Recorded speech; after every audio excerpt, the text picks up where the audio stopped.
東京のアクセルし、その分生活も楽になる、そう思いがちです。でも、この資料を単身投げで読むと、見えてくるのはかなり違う景色です。残るお金を決めているのは、年収の見た目より、家賃と移動コストの構造でした。この資料が見ているのは、年収の数字そのものではありません。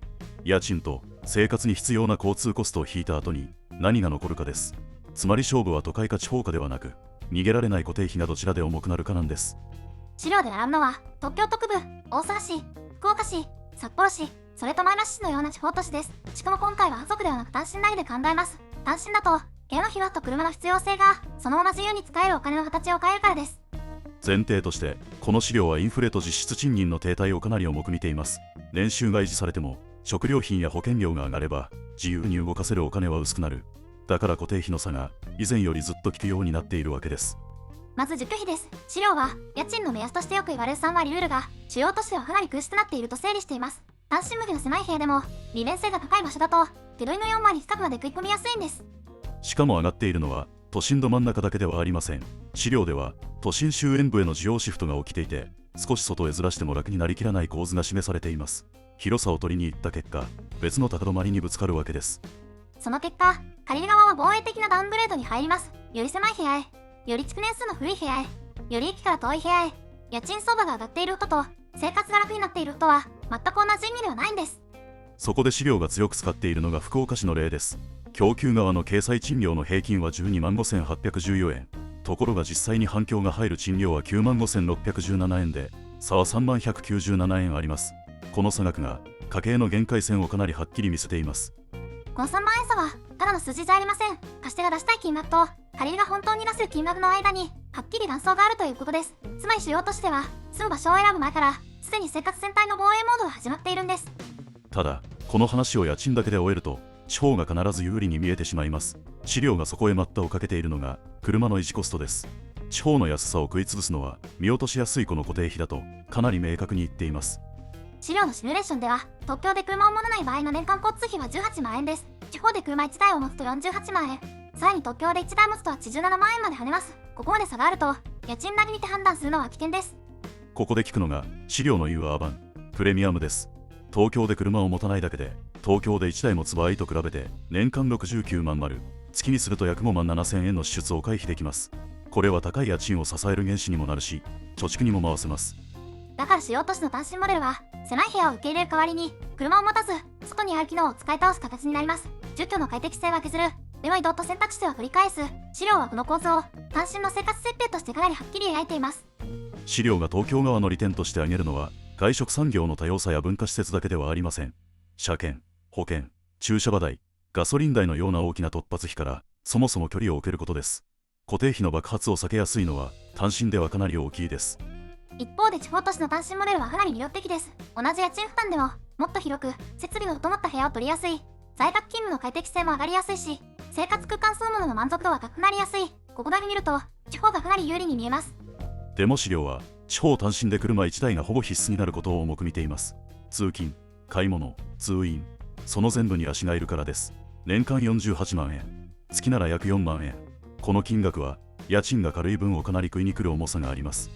ここで資料が出す中間結論が重要です。地方で広い部屋に住んで車を持つ単身の総コストと、主要都市で狭い部屋に住んで車を持たない単身の総コストは、驚くほどよることがある。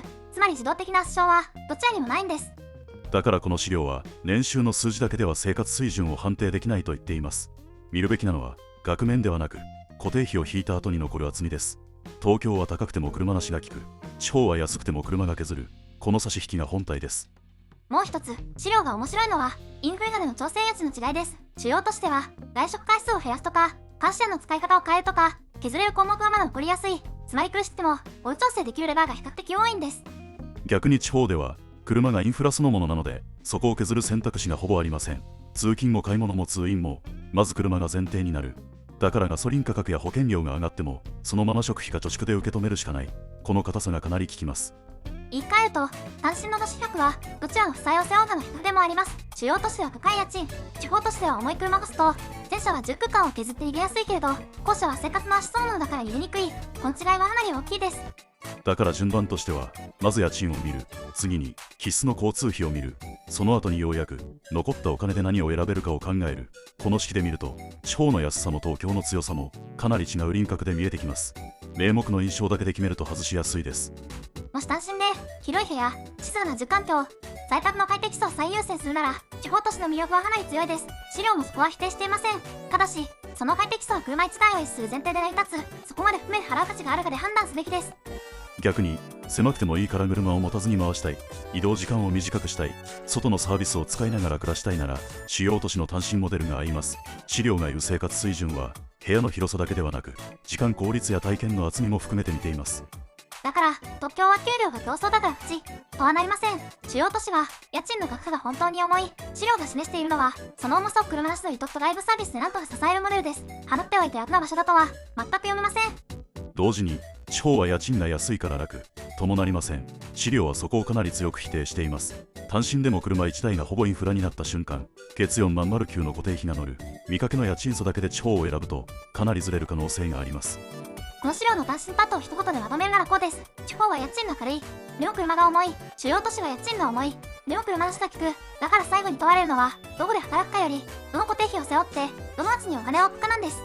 生活防衛策も、変動費の細かい節約より構造的な固定費の小ささをどう作るかによります。資料の言い方を借りれば、居住地の選択そのものが家計を支配している。だから住みたい町より先に逃げられないコストの形を見る必要があります。最終的な結論ははっきりしています。東京は防げても単身の生活が自動で楽になる場所ではない。地方も家賃が安いだけで自動的に得になる場所ではない。本当に見るべきなのは、家賃と車で削られたとどれだけ暮らしの自由が残るかです。あなたが単身で住むなら、狭くても車なしを選びますか？